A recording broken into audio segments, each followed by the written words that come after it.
नमस्कार, तनातन 100 के साथ मैं आपके साथ कमरुद्दीन खान हाजिर हूं। चलिए फटाफट अंदाज में खबरों की शुरुआत करते हैं। अयोध्या पर सुप्रीम कोर्ट के फैसले के बाद एमपी में हालात सामान्य हो गए हैं। आज से सभी स्कूल और कॉलेज खुल गए हैं। वहीं इंटरनेट सेवा भी बहाल कर दी गई है। वहीं शराब की दुकानों को भी आज से खोल दिया गया है। पीएचक्यू से सीएम कमलनाथ खुद सुरक्षा व्यवस्था की मॉनिटरिंग कर रहे थे। हालांकि अब भी पुलिस की तैनाती बरकरार है। महाराष्ट्र में राजनीतिक परिस्थिति पल पल बदल रही है। बीजेपी के इनकार के बाद अब राज्यपाल ने शिवसेना को सरकार बनाने का न्योता दे दिया है। शिवसेना को कल शाम 7:30 बजे तक वक्त दिया गया है। सूबे की विधानसभा का कार्यकाल शनिवार को खत्म हो चुका है। कांग्रेस का महाराष्ट्र पर मरूधरा में मंथन जारी। सीएम अशोक गहलोत ने महाराष्ट्र के विधायकों के आगे की रणनीति पर चर्चा की।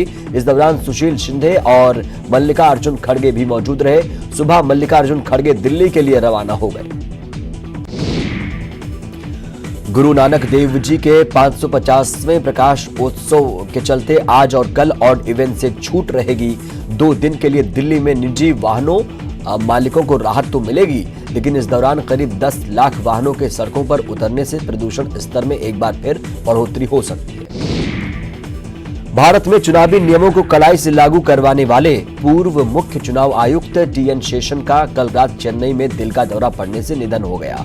टीएन शेषन, उनका पूरा नाम तिरुनेले नारायण अय्यर शेषन था। वो भारत के 10वें मुख्य चुनाव आयुक्त थे। अयोध्या फैसले के बाद एनएसए अजीत डोभाल ने अपने दिल्ली आवास में हिंदू और मुस्लिम धर्म गुरुओं के साथ बैठक की, जिसमें अरशद मदनी, महमूद मदनी और बाबा रामदेव शामिल रहे। अयोध्या फैसले पर उसके बाद राजस्थान में इंटरनेट सेवा बंद है। कई जिलों में आज सुबह 10 बजे इंटरनेट सेवाएं बहाल होंगी। भरतपुर में फ्लैग मार्च निकाला गया। अयोध्या में दिवाली की तैयारियां जोरों पर हैं। आज लाखों दियों से फिर एक बार सरयू नदी के तट घाट जगमगाएंगे, जिसको लेकर भक्तों में उत्साह देखने को मिल रहा है। भारत ने तीसरे T20 अंतर्राष्ट्रीय क्रिकेट मैच में बांग्लादेश को 30 रनों से हराकर 3 मैचों की श्रृंखला 2-1 से जीत ली है। मैच के हीरो दीपक चहार रहे। चहार ने भारत के लिए मात्र 7 रन देकर 6 विकेट चटकाए। शिवम दुबे ने भी 3 बल्लेबाजों को पवेलियन भेजा। केंद्रीय मंत्री पद से अरविंद सावंत आज इस्तीफा देंगे। उन्होंने ट्वीट कर इस बात की जानकारी दी। वो 11 बजे दिल्ली में प्रेस कॉन्फ्रेंस भी कर सकते हैं।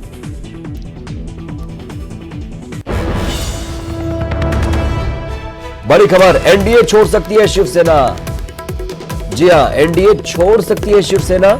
संजय राउत ने भी ट्वीट कर दिया है, अब रास्ते की परवाह करूंगा तो मंजिल बुरा मान जाएगी। एक शेर इस अंदाज में उन्होंने ये बात कह दी है, बहुत सरल अंदाज में, बहुत तंज लहजे में ये बात कह दी है कि अगर रास्ते की परवाह करूंगा तो मंजिल बुरा मान जाएगी। यानी अगर इस तरह मैं इसमें उलझा रहूंगा तो सरकार कैसे बना पाऊंगा। इस तरह की कुछ बात वो कहते हुए नजर आ रहे हैं। तो अरविंद सावंत जो केंद्रीय मंत्री हैं, उनके इस्तीफे की अटकलें तो तेज ही हैं, क्योंकि वो खुद कह रहे हैं कि वो इस्तीफा दे देंगे। अब संजय राउत जो इसके कहीं ना कहीं एक ब्रांड एम्बेसडर के तौर पर शिवसेना के माने जाते हैं, पार्टी को उन्होंने सींचा है, सालों से जुड़े रहे हैं और उनकी बात को माना जाता है। जो सामना मुखपत्र है उसमें भी वो पार्टी लाइन से हटकर बातें करते नजर आते हैं कभी कभी। तो इस तरह अब संजय राउत ने ट्वीट कर दिया है कि अब एनडीए से शिवसेना का कोई नाता नहीं रह सकता है, क्योंकि जब 50-50 का फॉर्मूला बीजेपी नहीं मान सकती है, जबकि शिवसेना यह दावा करती रही है कि 50-50 का जो फॉर्मूला है उसका डिस्कशन चुनाव से पहले हुआ था, तभी गठबंधन में हम लोगों ने चुनाव लड़ा। और जब चुनाव में इस तरह की चीजें सामने आई, क्योंकि सबसे बड़ी पार्टी बीजेपी है, उसके बाद शिवसेना, उसके बाद एनसीपी, कांग्रेस, उसके बाद तमाम छोटे बड़े दल भी शामिल है। तो इस तरह से आपको बता दें, अब कहीं ना कहीं जिस तरह से अब एक शुरुआत हुई है अरविंद सावंत से लेकर संजय राउत तक, उन्होंने अब अपनी बातें सार्वजनिक तौर पर रखनी शुरू कर दी हैं कि अब हमारा रिश्ता चलने वाला नहीं है, अब बहुत हो गया है, अब ज़्यादा इसमें कुछ बचा नहीं है, इसको और ज़्यादा इसमें डिस्कशन की गुंजाइश नहीं है, लिहाजा अब रास्ते की परवाह करने की ज़रूरत नहीं है, क्योंकि ऐसा होता है तो मंजिल बहुत दूर हो जाएगी। ये कहना है संजय राउत का।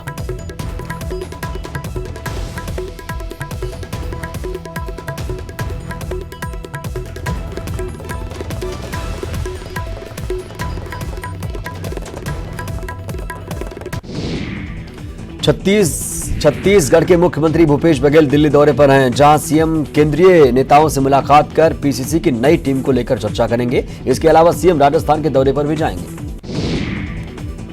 धान खरीदी को लेकर सीएम भूपेश बघेल ने बीजेपी नेताओं और सांसदों से अपील की है। उन्होंने कहा कि मैं बीजेपी नेताओं और सांसदों से अपील करता हूं कि सभी धान खरीदी के मसले पर पीएम को खत लिखें और पीएम से मिलकर भी छत्तीसगढ़ से केंद्रीय पूल में चावल खरीदने के लिए उन्हें सहमत करें।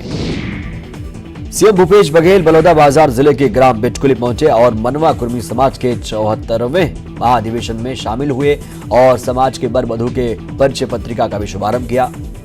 उनके साथ सीएम बघेल ने उप तहसील सुहेला को तहसील का दर्जा भी दिया। इस मौके पर सीएम ने कहा कि वे किसानों के धान को 2500 रुपए में खरीदने के लिए प्रतिबद्ध हैं। बारिश होने की वजह से 15 दिन धान खरीदी बढ़ाई गई है। धान खरीदी के मसले पर केंद्र सरकार पर सीधे हमला बोलते हुए उन्होंने कहा, केंद्र सरकार को छत्तीसगढ़ का कोयला, लोहा और बॉक्साइट पसंद है, लेकिन चावल नहीं।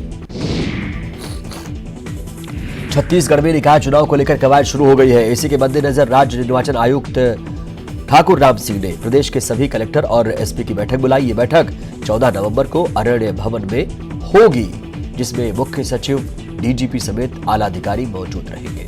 बैठक में निकाय चुनाव की तैयारियों की समीक्षा की जाएगी।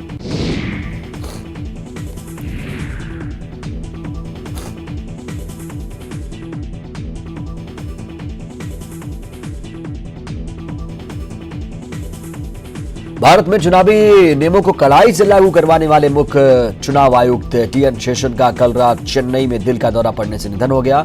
टीएन शेषन का पूरा नाम तिरुनलय नारायण अय्यर शेषन था। वो भारत के 10वें मुख्य चुनाव आयुक्त थे। पूर्व मुख्य चुनाव आयुक्त एसवाई कुरैशी ने ट्वीट कर शेषन के निधन की जानकारी दी। एसवाई कुरैशी ने उन्हें याद करते हुए लिखा कि वो सच्चे अर्थों में महान थे। मैं उनकी आत्मा की शांति के लिए प्रार्थना करता हूं। टीएन शेषन ने रविवार को चेन्नई में रात करीब 9:30 बजे अंतिम सांस ली। उनके निधन पर प्रधानमंत्री नरेंद्र मोदी, गृह मंत्री अमित शाह और केंद्रीय मंत्री नितिन गडकरी समेत कई बड़े दिग्गजों ने दुख जताया है। केंद्र सरकार के खिलाफ आज प्रस्तावित धरना प्रदर्शन कांग्रेस ने स्थगित कर दिया है। यह फैसला पार्टी ने प्रदेश में धारा 144 के कारण लिया है। यह प्रदर्शन जिला मुख्यालयों पर होना था। कर्नाटक की 15 विधानसभा सीटों पर उपचुनाव के लिए नामांकन प्रक्रिया आज से 18 नवंबर तक चलेगी। राज्य के मुख्य चुनाव अधिकारी संजीव कुमार ने रविवार को बताया कि इसके साथ ही सोमवार से चुनाव आचार संहिता भी लागू हो जाएगी। ज्योतिरादित्य सिंधिया को मध्य प्रदेश कांग्रेस कमेटी की कमान सौंपने की वकालत एक बार फिर से तेज हो चुकी है। इस बार ये आवाज मंत्री महेंद्र सिंह सिसोदिया ने बुलंद की है। सिसोदिया ने कहा कि सिंधिया युवा तो है ही, साथ ही तजुर्बेकार भी है। उनके इसी तजुर्बे को देखते हुए पार्टी ने उन्हें महाराष्ट्र का प्रभारी बनाया था और कांग्रेस ने वहां पर अच्छा प्रदर्शन भी किया।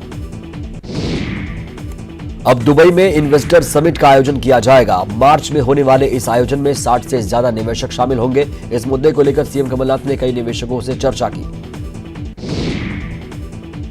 यह फैसला सीएम कमलनाथ ने मैग्निफिसेंट एमपी के आयोजन और दुबई के दौरे के बाद लिया। गौरतलब है कि खाड़ी देशों ने एमपी में निवेश के लिए दिलचस्पी दिखाई है और यहां agro processing, solar energy, tourism में निवेश की इच्छा जताई है।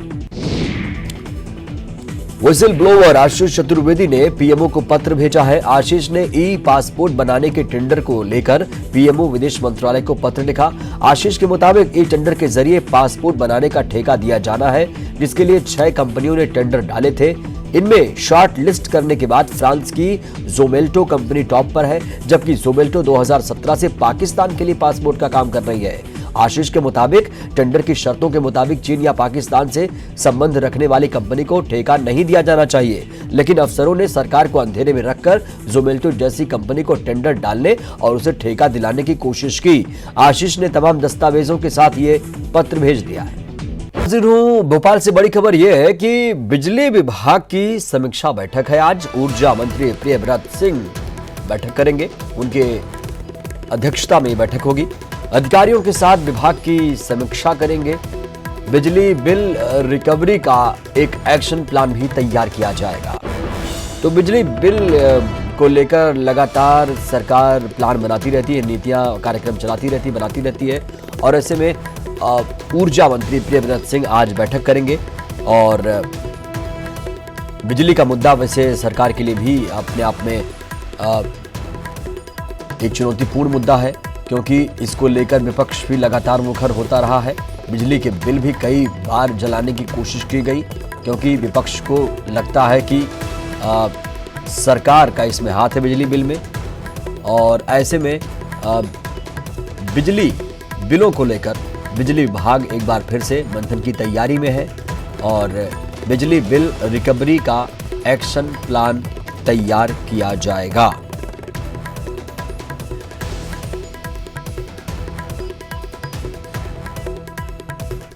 अब दनादन अंदाज में फिर से खबरें शुरू करते हैं। अयोध्या केस में सुप्रीम कोर्ट का फैसला आने के बाद जहां देश भर में हर समाज और धर्म के लोग फैसले का स्वागत कर रहे हैं, वहीं कुछ लोग अब भी बाबरी मस्जिद को नुकसान पहुंचाने के पुराने मामले का मुद्दा उठाकर दोषियों पर कार्रवाई की मांग कर सियासत चमकाने की कोशिश कर रहे हैं। इसी से एक नाम जुड़ा है दिग्विजय सिंह का। उन्होंने एक ट्वीट किया। वहीं मंत्री गोविंद सिंह ने दिग्विजय सिंह के इस ट्वीट का समर्थन कर नए विवाद को खड़ा करने की कोशिश की। बीजेपी नेता विश्वास सारंग ने मंत्री के बयान पर चिंता जाहिर करते हुए कहा, यह सौहार्द बिगाड़ने की कोशिश हो रही है। अयोध्या पर आए फैसले को गुजरात विधानसभा स्पीकर राजेंद्र त्रिवेदी ने कहा कि कोर्ट ने निर्णय जो दिया है वो सभी को सम्मान करना चाहिए और भारत देश के लोगों ने यह साबित कर दिया है कि यहां गंगा जमुनी तहजीब कायम है। अयोध्या फैसले के चलते एमपी अलर्ट मोड पर है।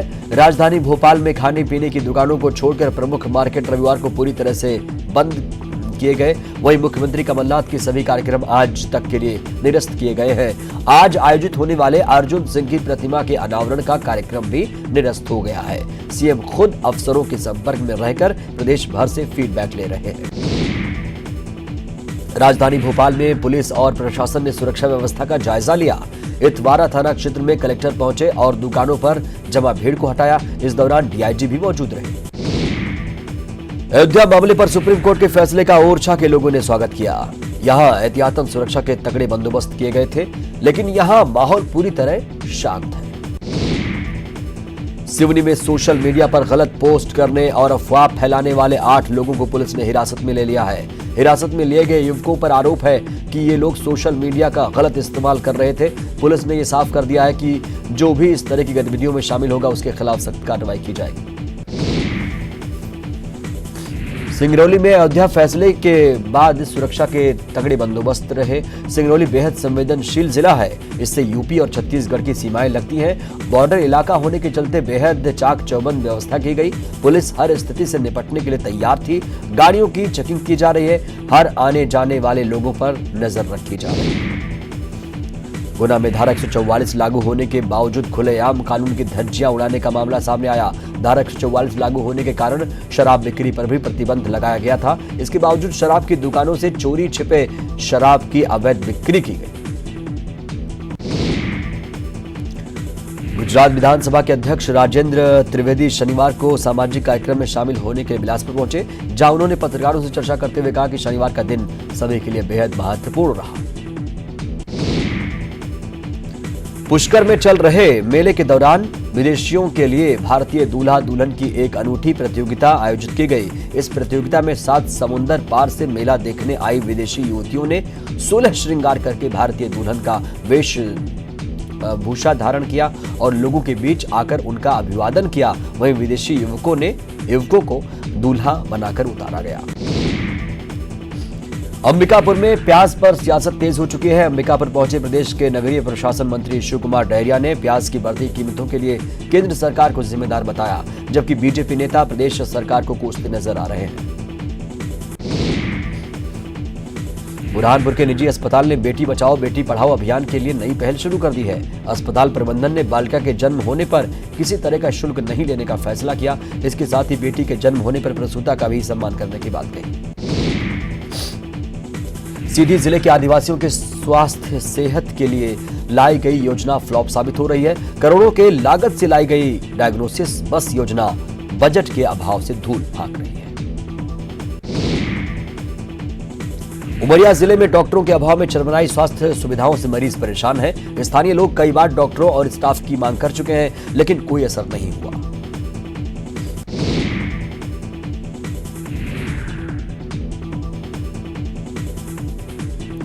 कोंडागांव में निःशुल्क स्वास्थ्य शिविर का आयोजन किया गया। इस शिविर में हजारों की संख्या में लोग पहुंचे और अपना इलाज कराया। इस शिविर में रायपुर एम्स के डॉक्टरों ने इलाज किया।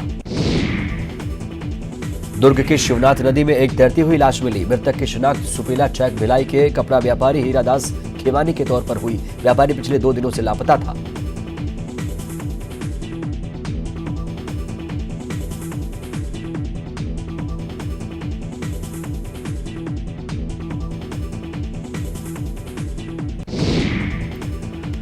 बिलासपुर में प्रदेश के मुख्यमंत्री भूपेश बघेल परिवार समेत रतनपुर के मां महामाया देवी के दर्शन करने के लिए पहुंचे। सीएम परिवार के साथ पूजा अर्चना करने पहुंचे थे।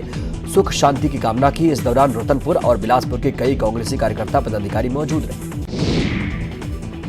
पूर्व मुख्यमंत्री रमन सिंह एक दिवसीय दौरे पर राजनांदगांव पहुंचे। मुख्यमंत्री रमन सिंह अपने विधानसभा क्षेत्र कोटरा भाटा और अन्य गांव में आयोजित दिवाली मिलन और अन्य कार्यक्रमों में शिरकत की। रमन सिंह ने शहर के गुरुद्वारा में मत्था टेका और शहर में आयोजित शोभा यात्रा में भी शामिल हुए। कोंडागांव से राजीव गांधी आश्रय योजना का शुभारंभ हुआ। इस दौरान शहरी क्षेत्र के 202 हितग्राहियों को स्थानीय विधायक और पीसीसी अध्यक्ष मोहन मरकाम ने जमीन के पट्टे का वितरण किया। साथ ही राशन कार्ड और प्रधानमंत्री आवास योजना के हितग्राहियों को घरों की चाबी सौंपी। रायपुर में पुलिस विभाग में 180 पुलिस कर्मियों का तबादला कर दिया गया, जिसमें 22 प्रधान आरक्षक, 30 उप निरीक्षक बदले गए हैं। 118 आरक्षकों और 10 निरीक्षक का भी तबादला कर दिया गया है, जो माओवादी इलाके में तैनात थे। दतिया में कांग्रेस विधायक रक्षा सिरोनिया के पति के साथ विवाद होना एसडीएम जेपी दत्ता को भारी पड़ गया। उनका ट्रांसफर दतिया से निवाड़ी कर दिया गया। दरअसल एसडीएम जेपी गुप्ता ने ट्रैक्टर ट्रॉली जब्त की थी, जिसके बाद कांग्रेस विधायक रक्षा सिरोनिया के पति से इसी बात को लेकर बहस हो गई थी।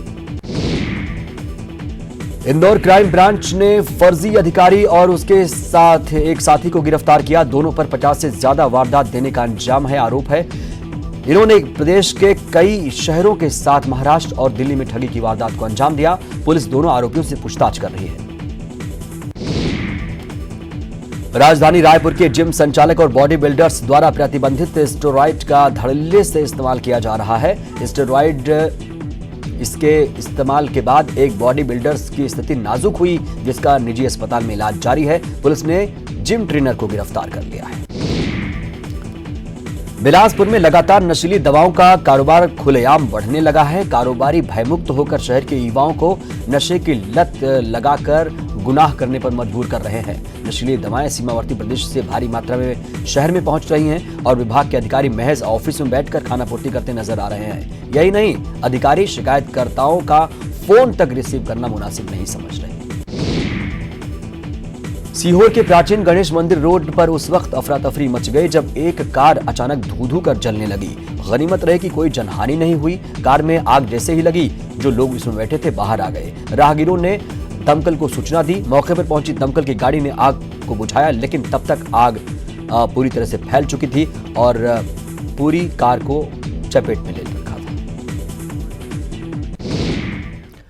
दनादन खबरों का सिलसिला यहीं तक, आगे भी खबरें लगातार जारी है।